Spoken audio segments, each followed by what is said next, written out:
Well, it's citrus season here in Louisiana. Satsumas, lemons, limes, they're all growing in abundance. Neighbors have been exchanging bags of fruit for a few days now, but to get to this point, a citrus tree requires a little bit of care.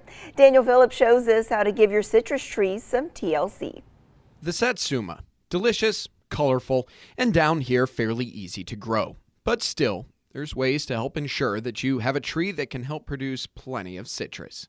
What citrus trees really like is to be able to breathe and ventilate. That's going to promote a good, healthy tree. In order to achieve the perfect airy plume requires a little pruning. So pruning should be taking place not now, but more along the lines of January or February. By waiting until the colder months, it prevents the spark of new growth, which could be a little more vulnerable to freezing. And the process of pruning is fairly simple. So let's say we're taking this branch out. We want to make our cut all the way back here at the base, at the trunk.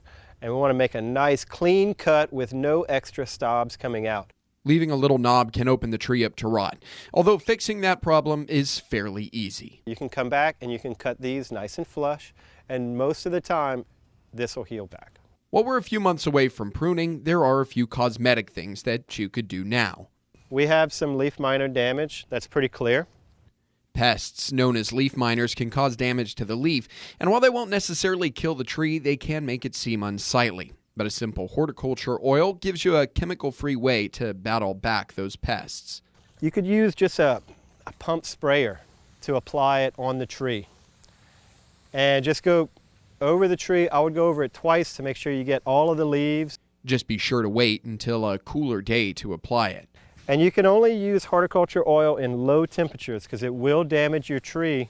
This natural remedy helps to discourage leaf miners, but it still allows other beneficial insects to make use of the citrus. Caterpillars can still live on this plant just fine. Our butterflies are definitely not going to be affected, neither are bees. Citrus, particularly satsumas, grow pretty well here in Acadiana, but with some simple care, you can help bolster that harvest. In Lafayette, I'm Daniel Phillips, KTC TV3.